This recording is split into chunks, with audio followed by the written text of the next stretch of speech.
¿Qué tal? Buenas noches. Hoy iniciaremos las clases de fisiología. Ya saben, daremos un pequeño concepto de qué es la fisiología. La fisiología vendría a ser el funcionamiento correcto, ¿no?, o los mecanismos y el funcionamiento del organismo en un estado homeostático, o sea, en un estado normal, saludable. Cuando explicamos los mecanismos de un proceso de un ser humano con alteraciones en su organismo, llamaríamos a esto fisiopatología. Comenzaremos hoy con las clases hablando sobre la hematología. La hematología vendría a ser un tema muy importante. Vamos a ver de que en este segmento se va a hablar sobre no solamente los componentes de la sangre, sino también el comportamiento de este mismo, debido a que va a tener diferentes características, diferentes funciones. Básicamente hablaremos de tres componentes importantes. El primer componente que hablaremos va a ser el componente celular. El componente celular vendría a ser el componente plasmático y por último el componente vascular. Nuevamente estos tres componentes van a ser muy importantes. El componente celular, el cual va a estar conformado por las células rojas o eritrocitos, las células blancas o leucocitos y por último los fragmentos celulares, que son las plaquetas, ¿no?, provenientes del megacariocito. Estas tres células van a tener diferentes comportamientos y diferentes funciones propias sin compartirlas con las siguientes. O sea, no, los eritrocitos no tienen la misma función que los leucocitos, ni los leucocitos que las plaquetas, y viceversa. De igual manera, cada uno de estos va a tener una estructura y una nueva conformación, cada una diferente a la otra. El componente plasmático vendría a ser el componente líquido, fluido, que le da esa característica a la sangre, ¿no? De ser de tener una característica fluida, no fluidez, porque la sangre no es un líquido y tampoco es un coloide, sino tiene una cierta densidad mucho mayor a la del agua y por ende tiene un cierto grado de fluidez y densidad mayor. Por último tenemos el componente vascular, que ya sabemos vendrían a ser los vasos sanguíneos, que pueden ser componentes a la línea arterial o venosa. Cada uno de estas va a tener diferente calibre. Vamos a tener que algunas son de mayor calibre, gran calibre, mediano calibre, pequeño calibre, que sea para las arterias o para las venas. Y de igual manera van a terminar en los capilares, que va a ser la unión entre las arterias y las venas. De esta manera van a poder comunicarse la sangre de un lugar a otro. Sabemos que de igual manera, recordando un poco la embriología, vamos a ver de qué se forma la placa cardiogénica y de esta manera comienzan las células fibroblásticas a formar células endoteliales, las cuales van a conformar eh, la primera vasculatura por donde van a comenzar a viajar los eritrocitos. En el siguiente punto que vamos a hablar va a ser la distribución del agua. Nosotros sabemos de que el componente básico del plasma o de la sangre también se podría decir que es el líquido. De igual manera el componente intracelular como extracelular, o sea intersticial, va a ser líquido. Entonces en este caso vamos a hablar un poco sobre los valores expresados en porcentaje de peso. Vamos a ver de que conforme va pasando el tiempo, vamos a ver que un recién nacido, un lactante y conforme a la maduración van a haber trastornos en el cambio de los líquidos corporales. Por ejemplo, en el caso de recién nacido vamos a ver de que hay un aumento, no un aumento, sino que vamos a encontrar mayor cantidad de líquidos en el cuerpo, aproximadamente un 40% de líquido intersticial y líquido plasmático, o sea, plasma. Y en menor porcentaje, un 35%, el agua intracelular, o sea, el agua que vamos a encontrar dentro de cada célula, no agua libre, por decirlo así. Cuando pasa a ser un lactante, o sea, ya tiene un cierto grado de madurez, claro, no llegando a la adultez, pero sí las células comienzan a organizarse un poco mejor, vamos a ver de que la cantidad de agua intracelular no varía, es siempre la misma, pero el líquido que se encuentra libre a nivel intercelular va a ver que va disminuyendo. Cuando se llega a su total madurez celular, sin llegar a su envejecimiento, vamos a poder observar de que la cantidad de agua intracelular va a aumentar porque las células maduran, crecen, llegando a un 45%, mientras que el líquido intersticial y el plasma disminuyen considerablemente, llegando a un 15%. Cuando la persona llega a la ancianidad, o sea, ya llegó a su madurez y está en un declive, vamos a encontrar de que hay una disminución de líquido intracelular. De igual manera va a haber una disminución en lo que vendría a ser los espacios, y viendo de que el agua total va a disminuir, podemos observar en la línea de abajo de que un recién nacido tiene casi el 75% de su masa corporal de líquidos, o sea, de fluidos. Un recién nacido tiene casi la misma cantidad, un 65%, un adulto tiene un 60%, mientras que un anciano va a tener un 52%, o sea que va a tener menor cantidad de líquido distribuida de diferente manera, una menor cantidad intracelular, y vamos a ver de que se amplía, a comparación del adulto, el líquido intersticial. El hematocrito. El hematocrito es un tema muy importante, dado que el hematocrito habla sobre todo de lo que vendría a ser el porcentaje de células con respecto al plasma. Usualmente se dice que es de un 40 a un 45% el hematocrito, o sea, la cantidad de células en el espacio celular, entonces vendría a ser un 55% el contenido.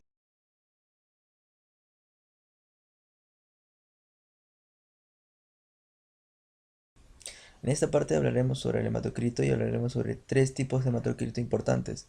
Por ejemplo, cuando el hematocrito se encuentra en estados de hipervolemia, o sea, con gran volumen sanguíneo.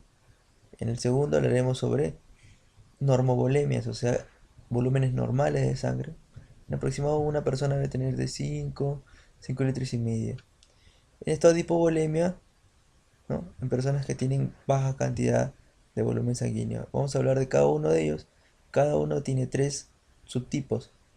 En el caso enumerados 1, 2 y 3, 4, 5 y 6, 7, 8 y 9. Abajo su descripción.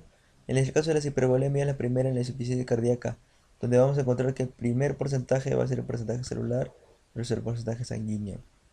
Vamos a ver de que va a haber un 45%, ¿no?, en un porcentaje de células, pero en gran cantidad de sangre, lo que va a decir que hay una gran cantidad celular, de igual manera una gran cantidad de volumen plasmático.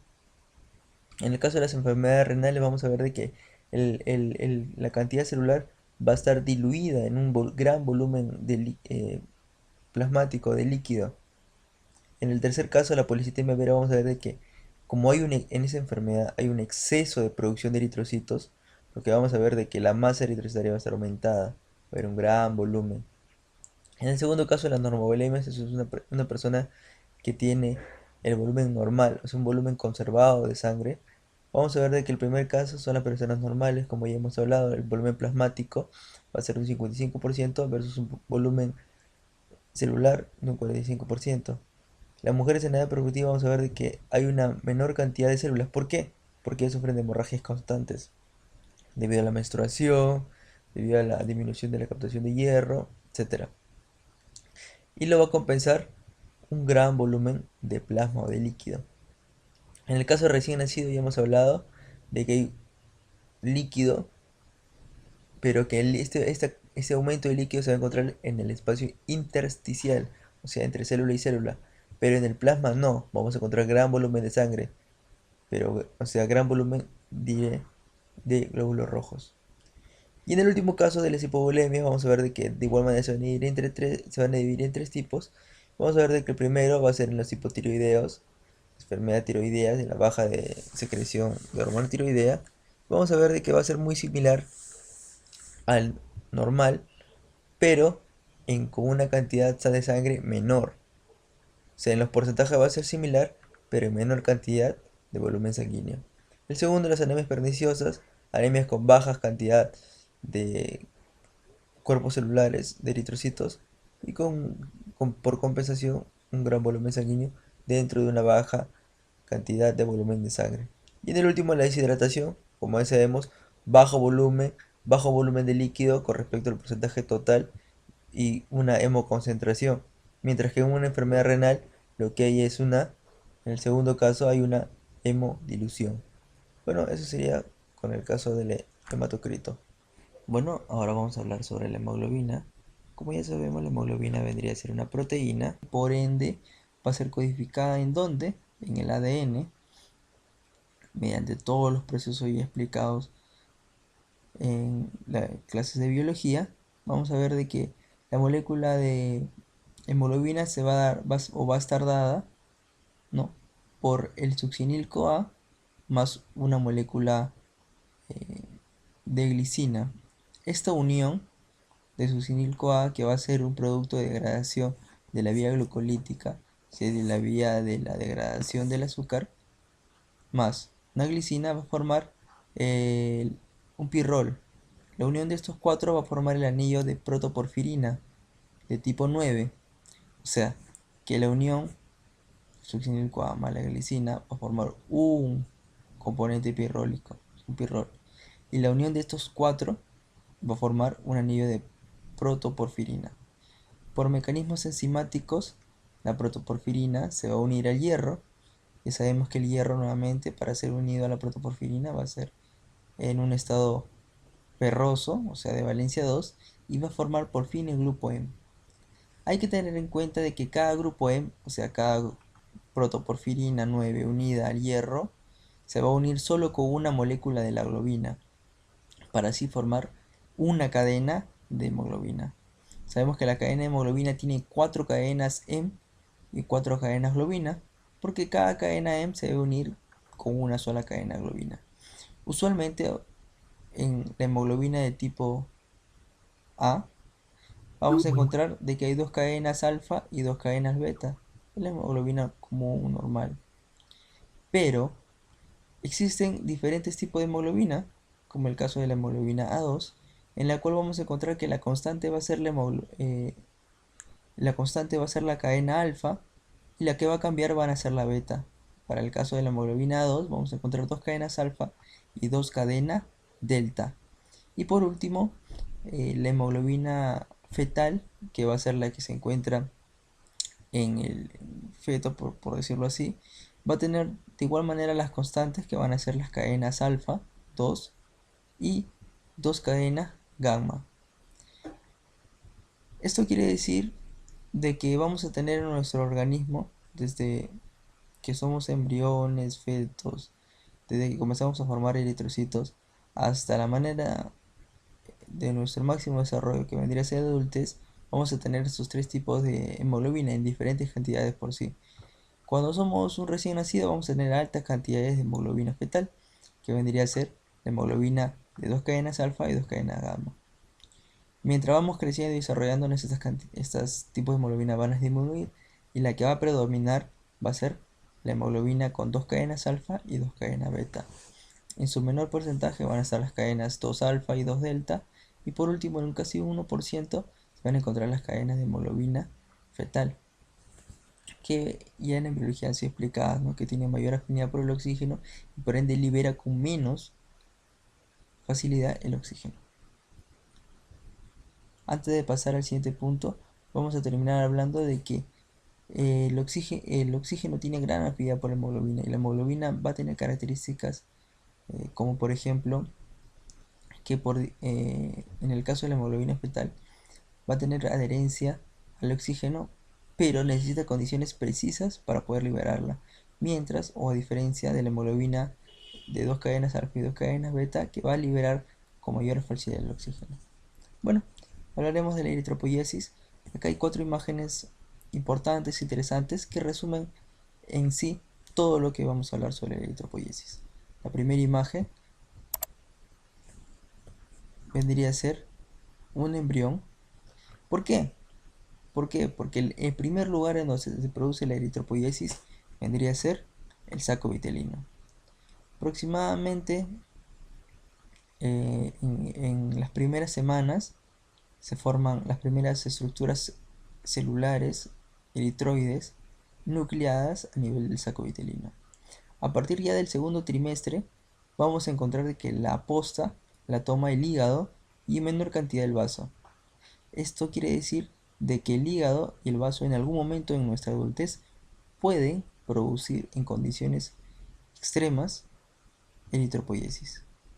¿Por qué? Porque en algún momento de nuestra vida embrionaria, ellos han comenzado a, nuestra vida fetal han comenzado a formar y forman parte hasta casi el final del embarazo, ¿no? Hablando a nivel del feto, eritrocitos.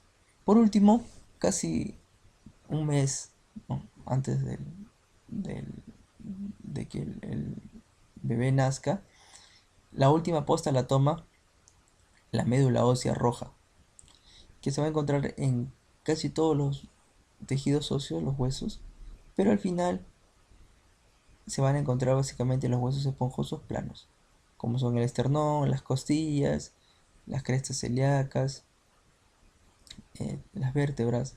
¿Por qué? Porque el resto de tejidos, como por ejemplo los huesos largos, van a tener médula ósea, pero va a estar desplazada por la médula ósea, pero la amarilla, la que tiene gran porcentaje de grasa. Por ende que va a ser mucho más corta la concentración de médula ósea roja. Por eso que usualmente las punciones, las muestras, las tomas de biopsia se van a tomar del esternón. ¿Por qué? Porque es un hueso accesible que tiene gran contenido de médula ósea roja, donde vamos a poder observar las colonias eritroides o eritropoyéticas con mejor, eh, con una mejor vista. Ahora, estímulos para la eritropoiesis. Existen diferentes estímulos, vamos a hablar de algunos importantes, como son la baja del volumen sanguíneo. Esta baja ya sea por una hemorragia, ya sea por pérdidas de cualquier otro tipo, una cirugía, por un traumatismo, van a dar una señal al cuerpo de que hay una oxigenación baja.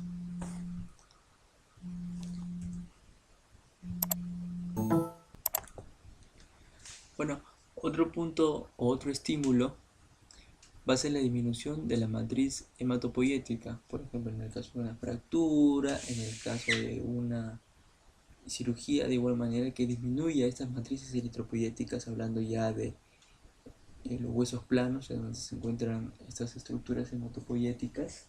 Vamos a ver que esos trastornos van a de igual manera ser un estímulo grande para la producción de hematíes, ¿no? O eritrocitos. La altura, o sea, vivir en lugares de altura. ¿Por qué? Porque aquí vamos a ver de que las concentraciones de oxígeno van a ser menores que a nivel del mar. Entonces, por ende, va a haber una mayor demanda y va a haber como un estímulo de hipoxia. Entonces, esto también va a ser un estímulo para el eritropoyesis. Una insuficiencia cardíaca, por supuesto, crónica, va a también demandar, ¿no? Mayor esfuerzo, va a dar consigo un efecto hipóxico, entonces va a ser un estímulo grande. Y una enfermedad pulmonar, como una fibrosis pulmonar, que va a evitar el intercambio de oxígeno y de igual manera va a ser como un tipo de hipoxia. Y todos estos que tienen en común, la hipoxia. Entonces la hipoxia va a ser un estímulo grande, claro, la hipoxia eh, en un estado crónico, ¿no? Un estado muy agudo, va a ser un estímulo de un factor muy importante, que es el factor inducible a la hipoxia, ¿no? Inducible con hipoxia de tipo 1, ¿no? El IF1, ¿no? El factor inducible por hipoxia. Bueno, existen otros estímulos hormonales también, como la adrenalina, la noradrenalina, algunas prostaglandinas, que van a intervenir, van a permitir también el estímulo de la producción de estos eritrocitos. Bueno, hablando también de una hormona muy importante producida a nivel renal, o sea, a nivel de los riñones, va a ser la eritropoyetina. Como bien su nombre dice, ¿no? Eritropoyetina va a producir eritrocitos mediante el estímulo directo de la médula ósea. El estímulo, ¿no? Como la disminución de oxígeno, la hipoxia, va a estimular a nivel renal, exactamente a nivel de las células mensajeras. A otras células también, pero las células mensajeras cumplen una función muy importante en la producción de eritropoyetina. El aumento de la producción de glóbulos rojos va a ser básicamente el punto clave en donde va a trabajar la eritropoyetina, ¿no es cierto? Como respuesta va a ser el aumento de oxígeno en la sangre, es lo que busca el aumento de glóbulos rojos, que hay un aumento de oxígeno en la sangre. El aumento de la secreción de eritropoyetina va a estar dado en consecuencia de la hipoxia, ¿cierto? El órgano nodal, como ya lo mencionaba, va a ser la médula ósea. consiguiente, la hipoxia no solo va a estimular indirecto por el factor inducible por hipoxia, sino también a nivel renal por la eritropoyetina, el cual va a ser su órgano diana, la médula ósea, y va a buscar un aumento de oxígeno en la sangre. ¿Cómo? Aumentando la producción de glóbulo rojo.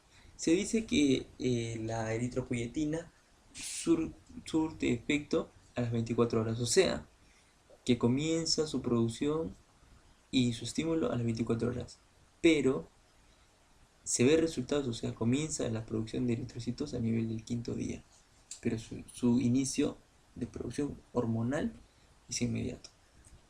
Bueno, ya pasando a, ya que ahora ya sabemos cuáles son las funciones, vamos a ver los mecanismos, todos los aspectos generales, vamos a hablar directamente sobre la eritropoyesis. Vamos a ver de que va a haber una stem cell, o sea, una célula madre, la cual va a ser pluripotencial, lo cual, o sea, ¿qué significa que sea pluripotencial? Que tiene la capacidad de formar todo tipo de células. Va a ser una célula hematopoyética, no va a ser una célula eritropoyética, sino hematopoyética. O sea, va a poder formar todas las líneas celulares sanguíneas. Esta célula se va a diferenciar. Puede ser una serie mieloide o una célula de colonias monocíticas, ¿cierto? O de repente otro tipo celular. Si va por ciertos mecanismos inductores, ya sean citoquinas, ya sean factores, como son los factores, como las piezas claves son las unidades formadoras de colonias, por ejemplo, las primeras que vendría a ser la CFUE, que vendría a ser la unidad formadora de colonia eritroide, ¿no? La cual va por diferentes mecanismos de estímulo van a permitir de que esa célula pluripotencial se divida en una célula pluripotencial, pero que ya está, que es sensible, por ejemplo, a la eritropoyetina.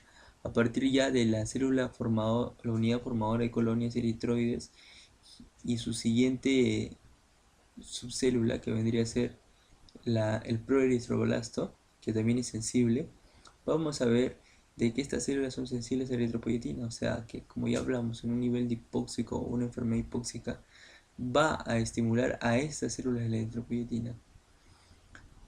El proeritroblasto va a tener diferentes estadios.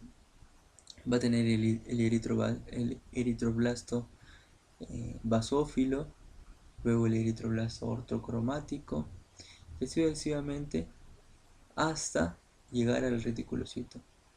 Estas líneas celulares previas al reticulocito van a ser células nucleadas, o sea, células que no han perdido su núcleo, porque como ya sabemos, el eritrocito es una célula que aún o sea, que ha eliminado su núcleo por diferentes efectos enzimáticos. Diferentes efectos enzimáticos. Otro punto que es importante va a ser de que desde las colonias formadoras, o sea, de las unidades formadoras de colonias eritroides, van a haber dos tipos de estímulos, un estímulo de crecimiento y un estímulo de diferenciación. El estímulo de diferenciación va a venir a este nivel de la célula madre mieloide, mientras que el de multiplicación o de crecimiento va a venir a nivel de la célula formadora de colonias. El de crecimiento y reproducción va a ser principalmente la interleuquina o interleucina 3, la que va a permitir que ésta se subdivida y se diferencie, ¿no? Como ya les he explicado en todas las series celulares. Nuevamente, el reticulocito va a perder, ¿no? Va a eyectar por una compresión el núcleo que posee, ¿no? O pequeño rastro, porque ya desde el proeritroblasto él va a comenzar a perder partes del núcleo, partes de las organelas, pero ya en un estadio de reticulocito él pierde totalmente el reticulito plasmático y partes del núcleo que puedan haber quedado en su interior. De igual manera, este reticulocito está preparado para salir de la médula ósea, pero su tiempo de vida es muy corto, en el cual pasa de un reticulocito a un eritrocito, un glóbulo rojo. Por ende es que lo vamos a encontrar en un hemograma, o sea, en un examen de sangre, En bajas cantidades, de igual manera, cerca del 1%. Lo que vamos a encontrar en mayores cantidades van a ser glóbulos rojos, eritrocitos. Esta, esta formación celular desde la célula madre hasta el eritrocito dura de 7 a 10 días. Y nosotros comentamos de que solamente duran 5 días desde el estímulo eritropoyético por la eritropoyetina. O sea que este nivel, desde este nivel hasta este nivel, dura 5 días. ¿Por qué? Porque la eritropoyetina actúa a ese nivel, porque esas son las células sensibles. A ese nivel no, porque esas células son insensibles a la eritropoyetina, porque son indiferenciadas. Son células con la capacidad de formar cualquier otro tipo de estirpe, pero que aún no está diferenciada. ¿No es cierto?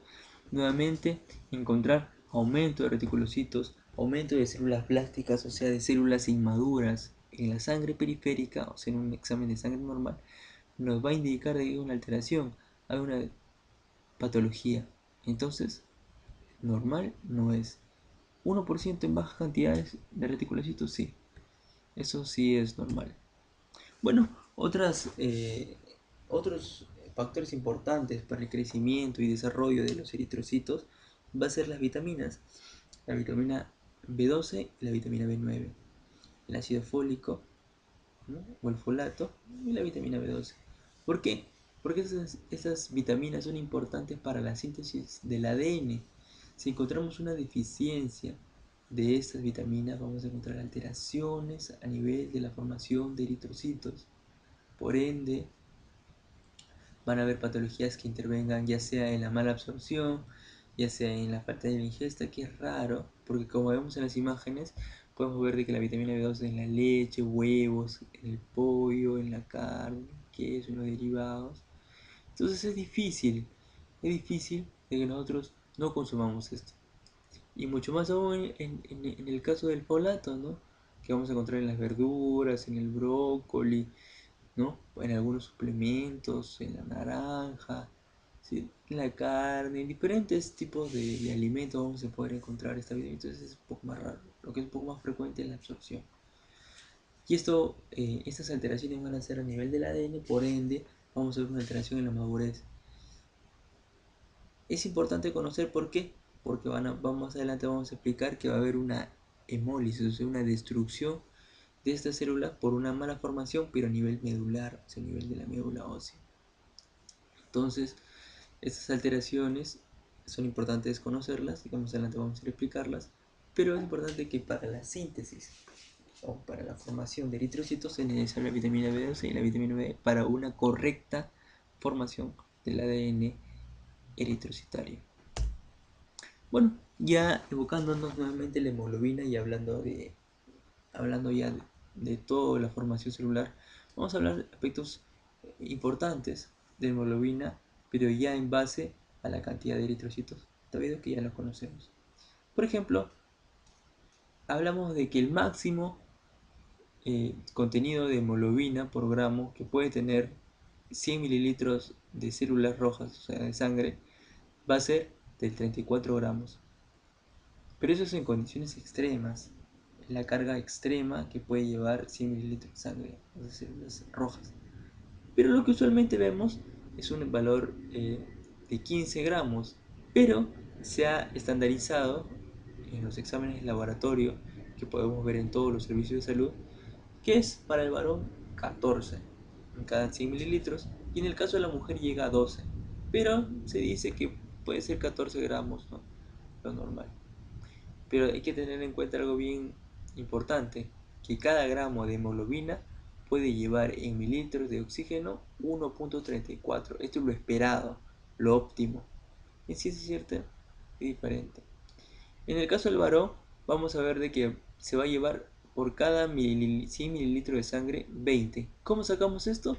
Multiplicamos 15, que son los gramos de carga de hemoglobina por cada 100, por los mililitros en una regla de 3 y nos da 20. De igual manera para la mujer 19, multiplicando de igual manera por cada 100 mililitros de sangre. Algo muy sencillo, algo para recordar.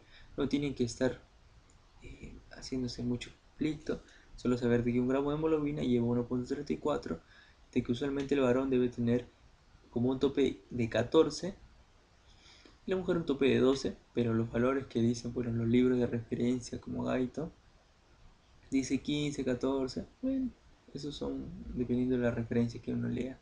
Vamos a hablar un poco sobre, ya hablando ya de todo esto, vamos a hablar un poco sobre la estructura, la morfología del eritrocito, ya que hablamos ya de sus funciones, hablamos de sus componentes internos, hablamos de lo que vendría a ser su función.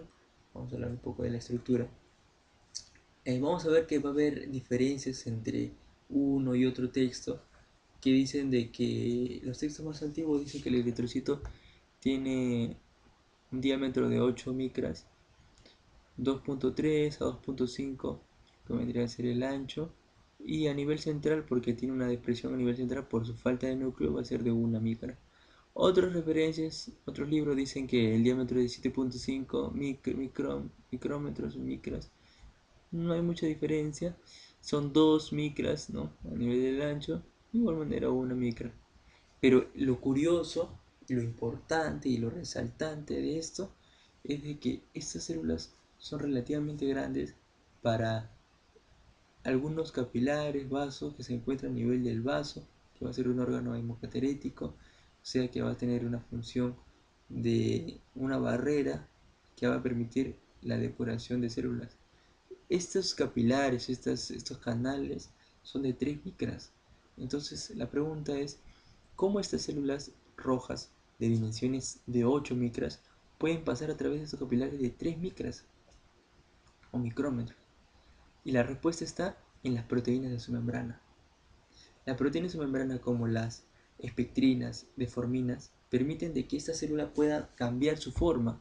O sea, no tener una forma no esférica, sino forma de disco, ¿no? Con una depresión central, sino que puedan alargarse, tomar diferentes formas y poder discurrir o pasar a través de estos canales, son los capilares. Entonces, esto es importante en este punto. Saber de que las dimensiones son amplias en comparación de algunas vías que tiene el eritrocito. Bueno, ya hablando sobre algunos efectos, algunas situaciones en las cuales vamos a poder ver lo que vendría a ser dos puntos importantes: la presión de oxígeno versus la saturación del oxígeno. Sabemos de que ya les dije que la hemoglobina tiene una afinidad por el oxígeno, pero este se puede saturar debido a que la hemoglobina va a tener, ya les sabemos que tiene 4 cadenas, ¿no es cierto?, de globinas, y cada globina se une a una molécula de oxígeno. Esta molécula de oxígeno va a tener 2 átomos de oxígeno. El oxígeno molecular es O2, tiene dos moléculas de oxígeno, total de 8. Entonces la afinidad y la saturación va a ir variando dependiendo de algunos factores externos al eritrocito y también internos al eritrocito. Por ejemplo, uno de ellos va a ser el pH. Vamos a ver de que a bajo pH, color verde, intermedio rojo y un alto pH azul. Vamos a ver de que para comprender esa tabla vamos a tener que tener en cuenta el del lado derecho y el lado izquierdo de la tabla. Vamos a ver de que el lado derecho van aumentando la presión de oxígeno en milímetros de mercurio de 0 a 100, y por el lado izquierdo hacia arriba vamos a ver que va a haber la saturación del oxígeno, ¿no? La saturación de la hemoglobina con respecto al oxígeno en sus porcentajes. Entonces vemos de que lo normal, lo rojo, vemos de que más o menos a partir del 30, ¿no?, de presión, o sea, milímetros de mercurio de oxígeno, va a haber una saturación de un 40-42%. Pero si encontramos en un pH ácido, vamos a ver de que este se desvía, esta curva se desvía hacia el lado derecho, y vamos a ver que hay una alteración, de que estando en el mismo punto de 30, vamos a ver que va a haber una menor saturación. Esto quiere decir de que el pH disminuye la afinidad por el oxígeno a la hemoglobina, evita que se sature. Lo óptimo es un 100% de saturación, pero vemos de que al ir la curva a la derecha va a disminuir la saturación de esta. Esto quiere decir de que el pH ácido, por la liberación de sus hidrogeniones, va a evitar la saturación de la hemoglobina con respecto al oxígeno. Pero, mientras que los estadios alcalinos, o sea, de un pH alto, vamos a ver que acercan. Mire, estamos en el mismo punto de 30, vamos hacia la línea y vamos a ver de qué. Vamos a encontrarnos en un 65, ¿no? De saturación, a pesar de estar en los mismos niveles. Y va a ser mucho más amplio o mucho más alta la cantidad de saturación en porcentajes. Otros factores va a ser, nuevamente la imagen del pH, va a ser el 2,3 difosfoglicerato que se encuentra en grandes cantidades en los eritrocitos. Pero este va a tener gran afinidad por eritrocitos desoxigenados. Por ende, están a la derecha. Todo lo que está a la derecha disminuye la afinidad por los eritrocitos, de la hemoglobina por el oxígeno. Mientras que la baja de 2,3 difosfoglicerato va a aumentar la afinidad. Todo lo que es a la izquierda de la curva de Bohr va a aumentar la afinidad. La temperatura, aumento de temperatura, aumento de catabolismo, aumento de hidrogeniones, de igual manera hacia el lado derecho, baja temperatura, al lado izquierdo, todo lo que vendría a ser aumento de afinidad de la saturación, lado derecho, disminución. Bueno, hablando de otro punto importante, el catabolismo del hierro o del grupo hemo. Ya hablamos sobre la formación del grupo hemo, ahora vamos a hablar sobre su catabolismo. ¿Catabolismo a qué se refiere? Su destrucción, su degradación. Aquí van a intervenir los órganos hemocateréticos por mecanismos de hemocateresis. Uno de los principales, como ya les dije, va a ser el vaso. ¿Por qué? Porque va a tener finos canales que van a permitir de que estas células ya puedan ser degradadas. ¿Por qué? Porque un eritrocito tiene una vida media de 120 días. ¿Qué quiere decir una célula o que tenga una vida media de 120 días? La vida media va a ser el tiempo en el que la cantidad de células se divide a la mitad, o sea, se reduzca a la mitad. O sea que en 120 días vamos a encontrar la mitad de eritrocitos de lo que encontramos en los 120 días anteriores. Entonces, ¿qué sucede? De que mientras el eritrocito es más viejo, es como que ha perdido esa capacidad. En tanto viaje, transformación, modificación de su estructura, ha ido volviéndose más rígido, ha ido perdiendo esas proteínas de las espectrinas, las forminas, que le daban esa facilidad para poder cambiar de forma, ¿no? Mediante su citoesqueleto y poder ingresar a estos capilares pequeños. Entonces estos canales, estos pasajes esplénicos, o sea, del vaso, van a detectar estas alteraciones, estos envejecimientos celulares y van a producir su lisis, su destrucción. Rápidamente, un agente importante va a ser el macrófago. El macrófago, al darse cuenta de esta destrucción del eritrocito, va a correr y va a fagocitar los fragmentos, los productos de destrucción de los eritrocitos, como va a ser el grupo M, y lo va a metabolizar. Y es a nivel del vaso o a nivel sanguíneo, ¿no? Por la distribución. Vamos a ver de que el grupo M o hemo se va por medio de mecanismos enzimáticos convertir en hematina, por medio de la hemooxigenasa, ¿no? O vitamina C, por medio del NADPH se va a reducir, y eso ya lo van a ir aprendiendo en bioquímica, y se va a convertir en la biliverdina. La biliverdina puede quedarse como tal o puede pasar por la biliverdina reductasa, otra enzima, la cual va a convertir la biliverdina en bilirrubina. Pero esto va a ser una bilirrubina indirecta, va a ser una bilirrubina que no se ha conjugado.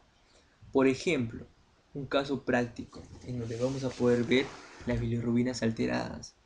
Cuando hay destrucción de eritrocitos y no son a través del vaso, vamos a encontrar una hemólisis grande y vamos a ver como esto no se produce y no le da tiempo al macrófago de fagocitarlo y producir toda esta cadena. Vamos a ver de que la bilirrubina la biliverdina se va a metabolizar en la sangre, produciendo bilirrubina indirecta a nivel plasmático, o sea, a nivel de la sangre. Y vamos a ver una alteración de bilirrubina indirecta, lo que nos demuestra una hemólisis, ya sea por cualquier tipo de las hemólisis que existan, pero que no sean porque el eritrocito es viejo, ¿no? y no sufrir un metabolismo hemocaterético.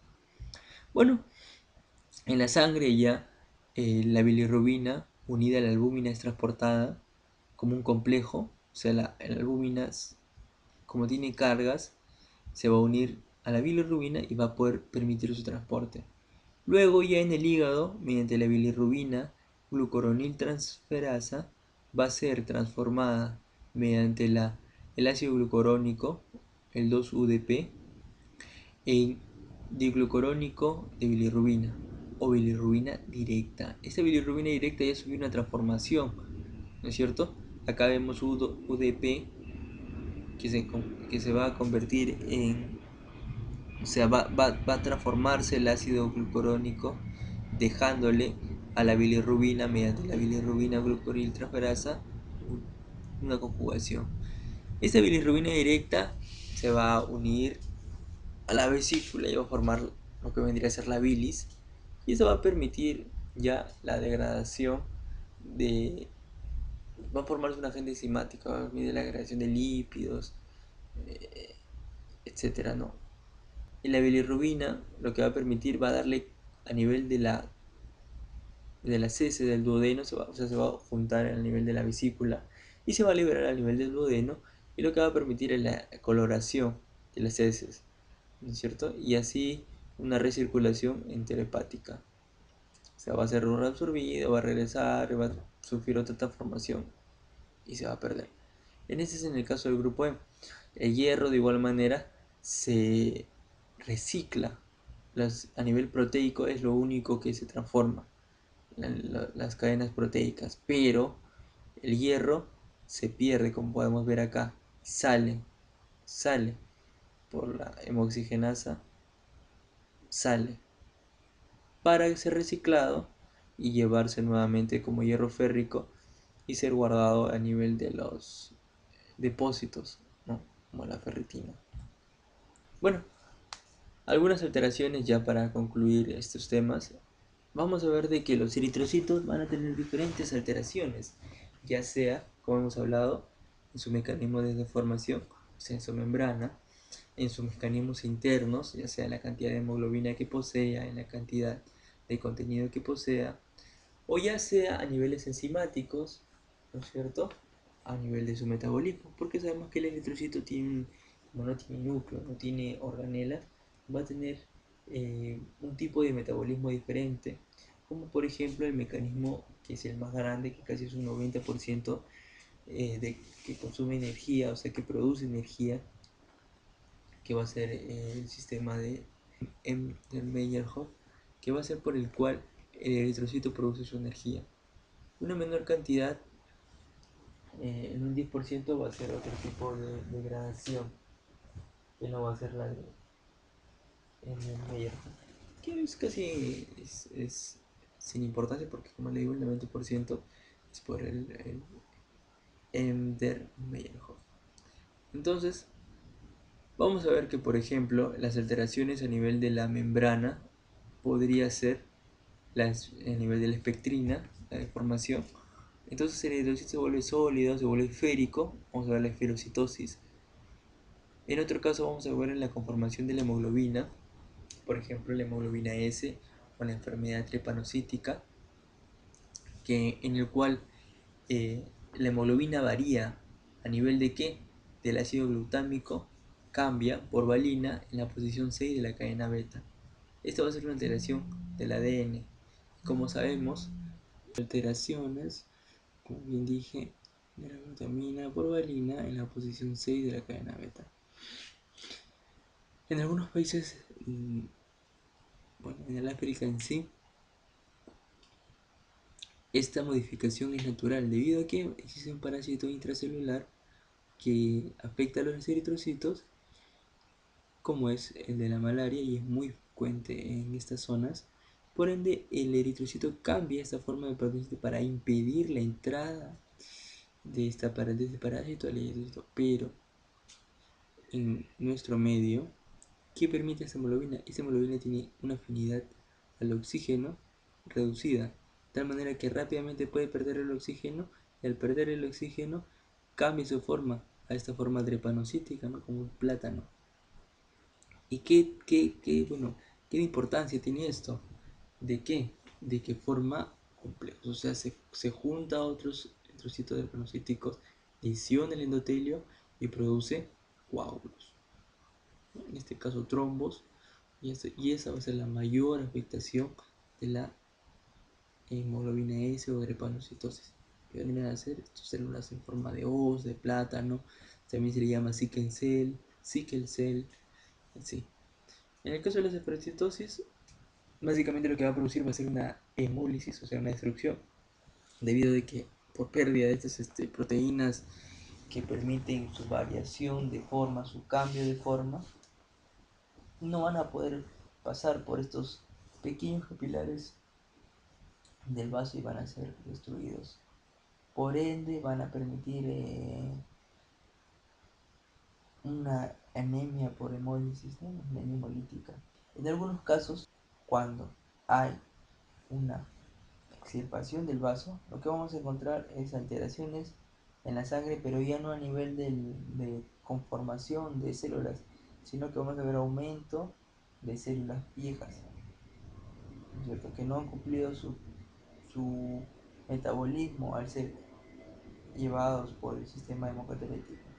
Y esto va a dar diferentes alteraciones, ¿no? Porque no van a cumplir su función de vida y no van a tener un organismo o un sistema que la degrade.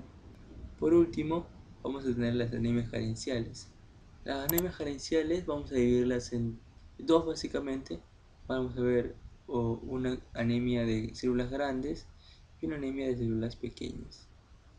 La anemia de células grandes van a ser las anemias megaloblásticas, que ya bien mencioné, se va a dar por una alteración de la síntesis de ADN debido al déficit de vitamina B12 y ácido fólico, lo cual va a producir células grandes pero con un contenido bajo de hemoglobina.